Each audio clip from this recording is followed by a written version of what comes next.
Welcome everybody. My name is Miles. I'm in my extended man cave today, and I'm gonna build me a screwdriver tool rack, something I've been wanting to do for a while, but not sure what I wanted, so it seemed like I was procrastinating, but just couldn't make up my mind. Screwdrivers are this. I have 19 of them. I got a spot on the back wall right here. And then I'll grab the camera and switch it over so I can show you what ideas I have and designs I kind of drew up and kind of go from there. So let me switch the phone over. This is where I plan on putting it. It'll be against the wall back here, up a few inches. That way I can keep my micro bit box. This is more than what I like doing for phones and small projects. At first, I had this design. That means my 19 screwdrivers will be pointing down, and it'll be really hard to see the back row, so it makes more sense to have the screwdrivers pointing up. The other design that I come up with is this. And I like the angles here. It kind of matches my man cave deco of the soldering station and the charging station. And it's gonna be made out of maple.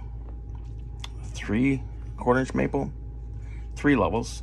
This first level will be 3/4 inch, second level 3/4 inch, then the last small level here will be 3/4 inch. And it'll be 2¼ inches tall. So how I come up with this is I just kind of laid them out in different arrangements. I tried a few different things. This to me looked the best. My next step is to get it over to the drafting table, the drawing table that I bought on Amazon for 35 bucks. Thank you, Amazon. And once I get that laid out to scale, I'll cut this out. There should be 3 pieces here. I'll take those out to the wood, outline them, and set the cameras up and let you guys watch and follow each step of the way. So please hit the like button and also subscribe if you want to see future builds. This is always a fun part of the build. Get to draw it out. I made a grid with lines, so it made it a little bit easier for me to put the pennies on there, which are the same size as the screwdriver handles.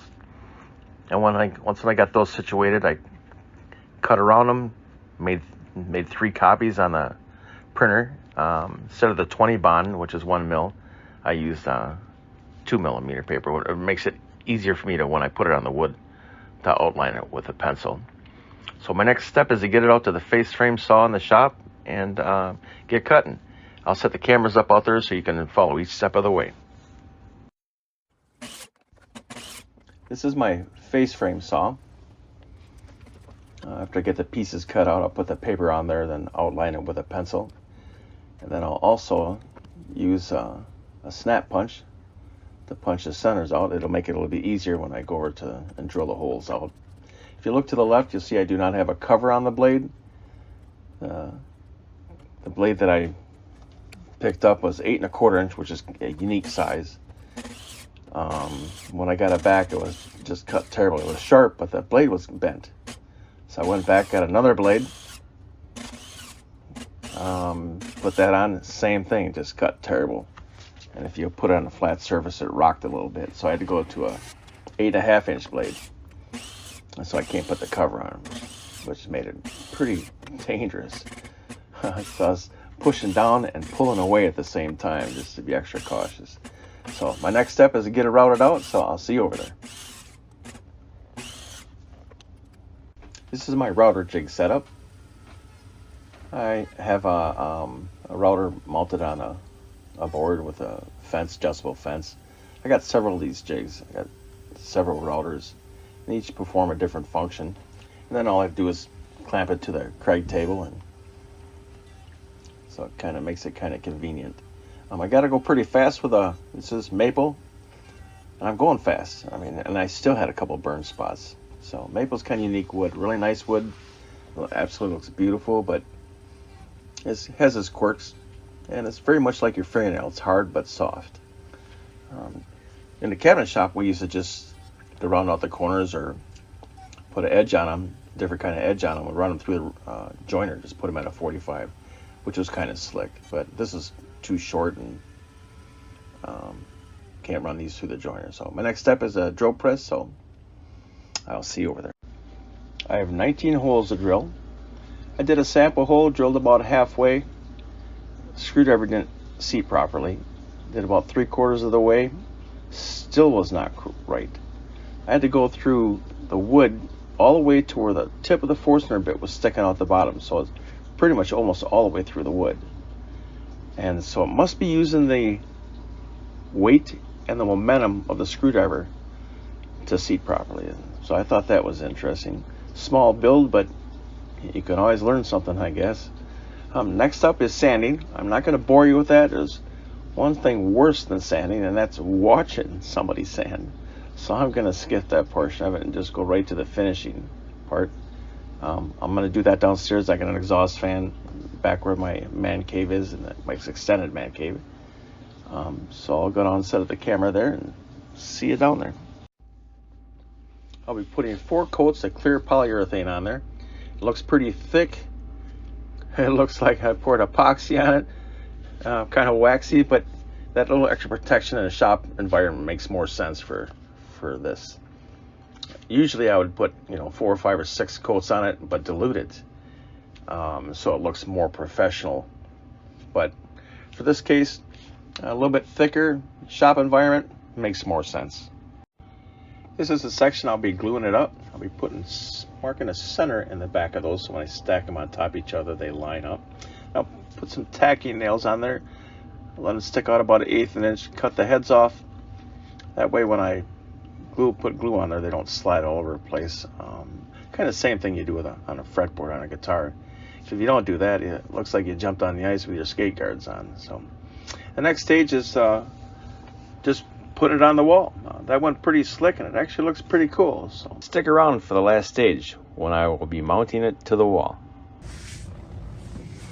Okay, I don't know if you can see this, but I have a string hanging here, and I'm at the last stage of my build. I drilled a hole through here, did a little countersink. I ran a board down the back side on a string so I put a couple screwdrivers in here, and it stopped when I hit that. I put some glue on it, screwed it in, so now it's attached to the back. I got something to screw to, otherwise I'm in between the pegboard supports, so I had to put a board on the back side. Just gotta unscrew this.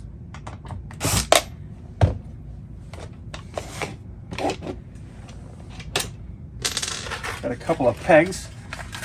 I cut a thing down the back, make things a little quicker.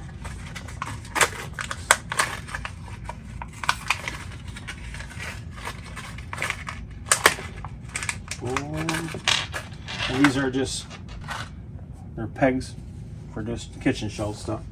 I think this is the height I want to go with. And I'll sit right in that, just like that. It's about the right height. I'm going to put just a little bit of glue on.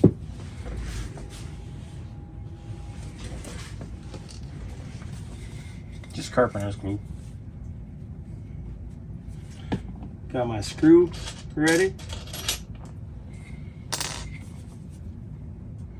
Just a little bit. I don't need, if I ever take it off someday, it'll just take the paint off. It won't be a major repair.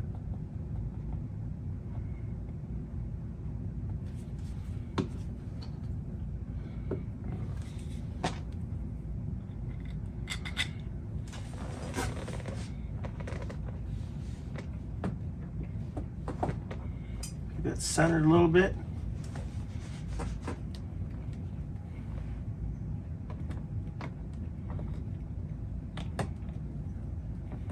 I'm going to switch my hand around so I can push down.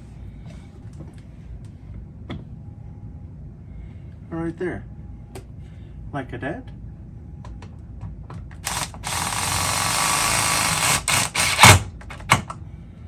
And get close, and I'll do the rest by hand.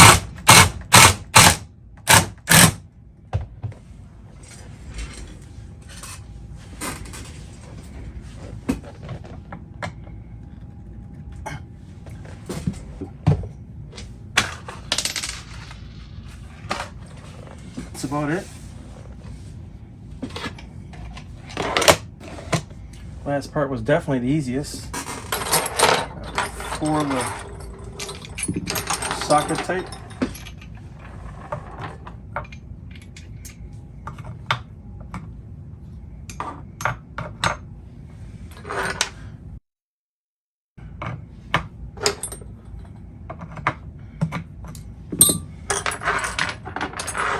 The back side first.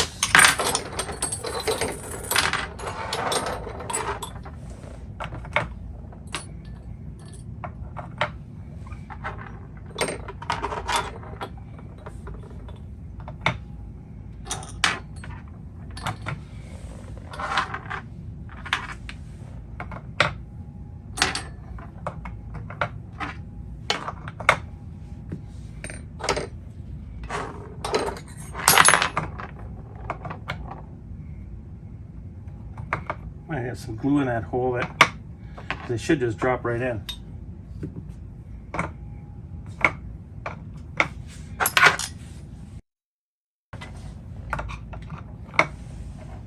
Don't just drop in. I need to make a change. There it is. Now I just got to cut the string.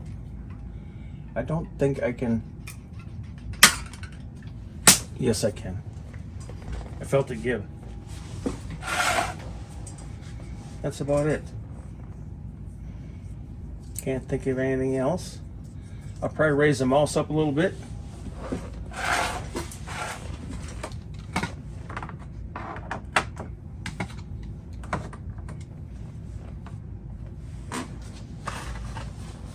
There's the build.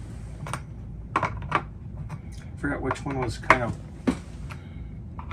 It was that one, I think. Well, maybe it just caught for some reason. These do have ridges and they're kind of rough. Thanks for watching, and please hit the like button. See you at the next build.